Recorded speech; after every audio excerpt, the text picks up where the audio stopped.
It was time to update the TV in our bedroom, and since I love Amazon, I decided to go with the 40-inch Fire TV as well as the Amazon's Choice wall mount.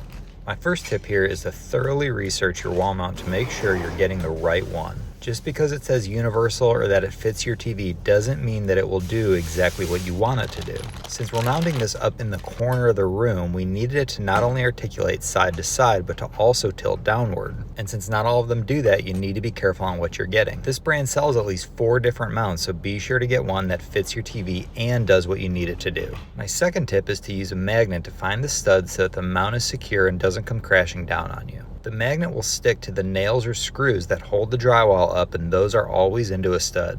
This mount fastens to a single stud, so I only needed to find one, but a larger TV bracket will mount to 2 studs.